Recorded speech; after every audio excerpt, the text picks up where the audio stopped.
वज़ीर-ए-आज़म इमरान खान ने कहा है कि अदम एतमाद का शोर मचाने वाले बड़े बड़े चोर जो मर्जी कर लें, डट कर मुकाबला करेंगे। नाकामी के बाद इनके साथ जो होगा, क्या वो इसके लिए तैयार हैं?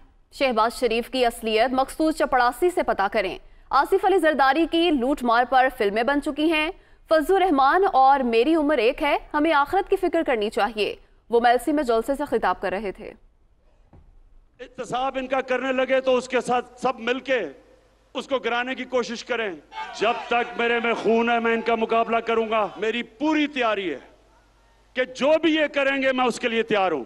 चोरों का टोला है, ये डाकुओं का जो गुलदस्ता है, क्या आप तैयार हैं जब इंशाअल्लाह आपकी अदम इत्तेमाद की तहरीक फेल होगी तो आप तैयार हैं जो मैं आपसे करूंगा?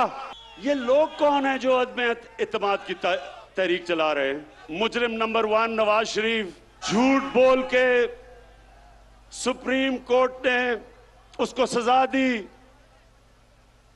बॉलीवुड की एक्टिंग की, रो धो के कि जी मैं तबाह हो गया, मरने वाला हूं, मिन्नतें करके बाहर चला गया। कभी गीदड़ भी लीडर बन सकता है। दूसरा है शहबाज शरीफ। अगर आपने शहबाज शरीफ का पता चलवाना है तो कहीं से मखसूद चपड़ासी को पकड़ के ले आए। इन्होंने एक मैच की एक टेक्निक निकाली हुई है। वो भगौड़ा जो उधर बैठा है, वो और उसकी बेटी, वो फौज को बुरा भला कहते हैं, और शहबाज शरीफ जो भी उसको बूट नजर आता है पॉलिश करना शुरू कर देता है। डरा हुआ है कि इसका केस आने लगा है और अगर केस आ गया तो इसने जेल में होना है। तीसरा है बीमारी जरदारी। इसके और नवाज शरीफ के ऊपर बाहर के अखबारों के अंदर मजमून आए, किताबों के अंदर इनका जिक्र आया, इनकी चोरी का। चौथे नंबर पे फजलू, ये सिर्फ पैसे नहीं बनाता, ये ब्लैकमेल करता है। फजलू, आपकी और मेरी उम्र एक ही है। हमें सोचना चाहिए कि ऊपर वाला कभी भी बुलावा दे दे। नेशनल असेंबली में